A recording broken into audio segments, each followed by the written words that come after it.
Yeah. Screenings for their temperature to make sure that they don't have temperature allowed into the park.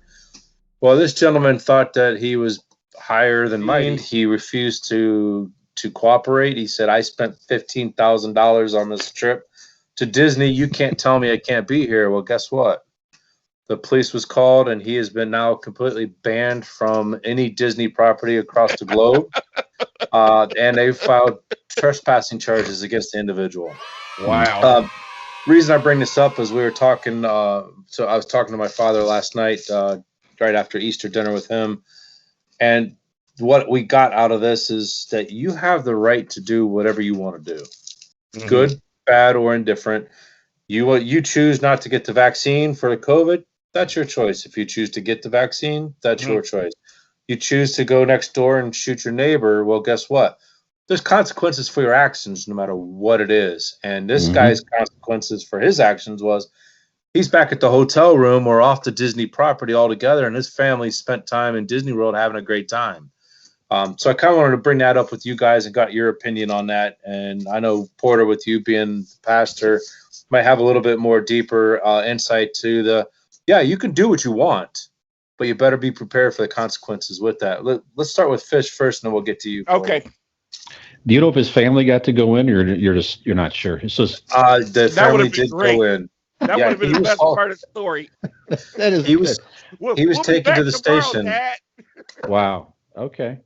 Well, first thing is I feel embarrassed for his family. Could you imagine standing there as a kid and your father is there, unless you have indoctrinated your kids into that way of thinking or something like that? Right. But I don't know. I just so feel bad for them. And yeah, I mean, it's very simple. It's not a public place. It's a private park. Yeah. People own it. There are rules that are posted. You know the rules ahead of time. I'm quite certain, without even looking at the website, everything is clearly stated. Disney's not a dumb. They're obviously very smart people run that organization. They've been around for a long time for many reasons, and they're going to be clear about their policies and everything else. If you choose, to your point, to show up and not follow the stated rules, then you have no right to be there, and we'll see you later. So that's it. It's really as simple as that. So whatever your political beliefs are, your personal beliefs, all that doesn't matter. If you choose to go there, you don't have to go there. There's plenty of other parks and you could go to that may not be as strict, perhaps, on some of that stuff. But that's it. It's really as simple as that as far as that situation. But that same rule applies everywhere. If you don't want to follow the rules, you don't need to go there, and that's it. So stay home. Well said. Yeah. Well said. I appreciate your prelude as far as being a pastor, but I don't have anything spiritual to say about this.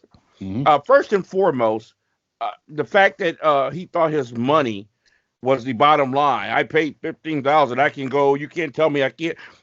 Listen, they have gates for a reason.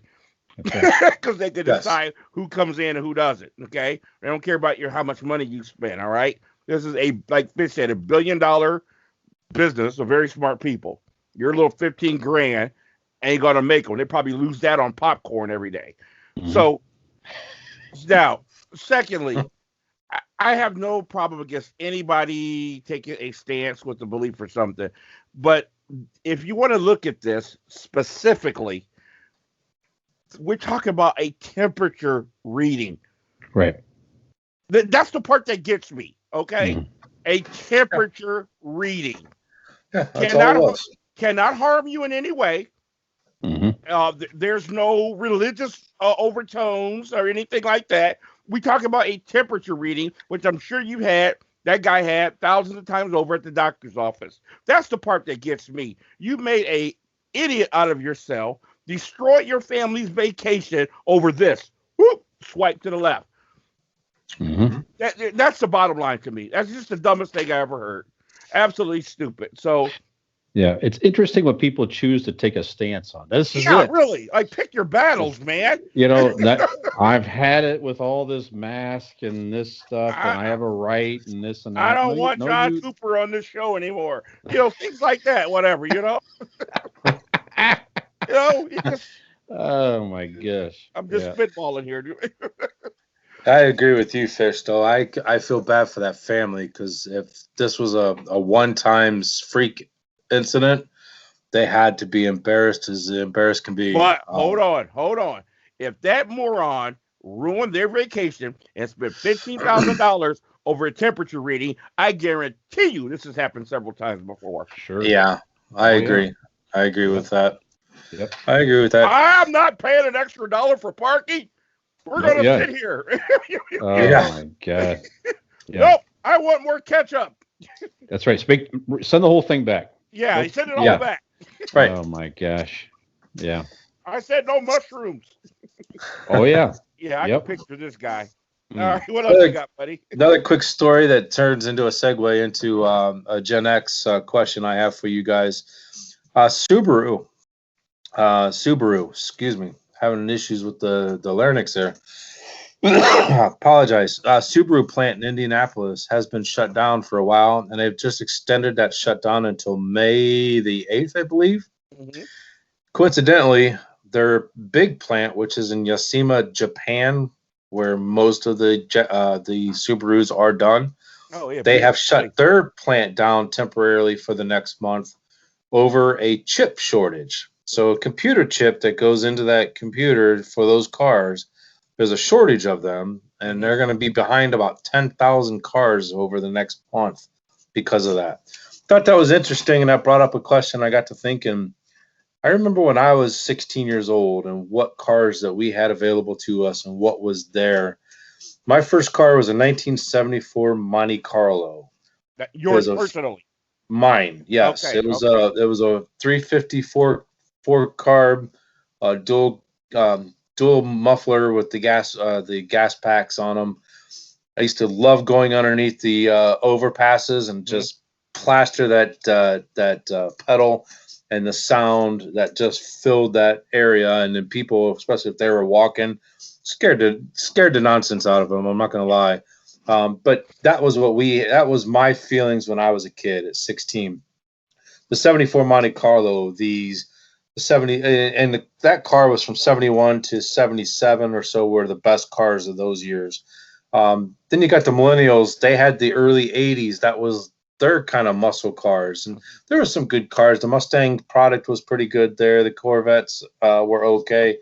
The Camaros were okay. But fast forward to today and the kids that they're turning 16 today and all the cars that are out there today, what are my question, I guess I should have asked my kids is, what was their dream car when they were 13, 14, 15 years old? Or what were they wanting when they turned 16? So I thought it was an interesting Gen X millennial kind of question, and I wanted to get your guys' point of view on that. Very interesting. Well, obviously, I don't have a clue about what the millennials like to drive. Well, I shouldn't say that I do. Um, right now, they seem, if I can say anything, my observation is they're more into style over substance. When we were younger, we looked at, hey man, I got a, 65 Chevelle with a 4-barrel, blah, blah, blah. You know what I mean? And the power and the Mickey Thompson 50s on the back, things like that, power, big tires. Nowadays, I see these kids looking at which cars are easy to fix up. Certain cars became popular because they were easy to put the panels on and the thing in the back, you know what I'm talking about. The fins. Yeah, the fins and all that other stuff. They don't really care about the substance, just if it looks good. So I personally, I think I had a 74 Carlo too, if I'm not mistaken. But I grew up and I really didn't care about cars like that.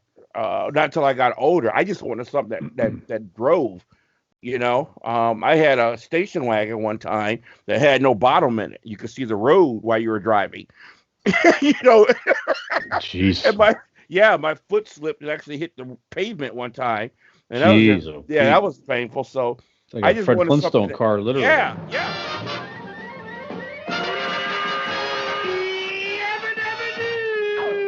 Flintstones, meet the Flintstones, they're the modern Stone Age family.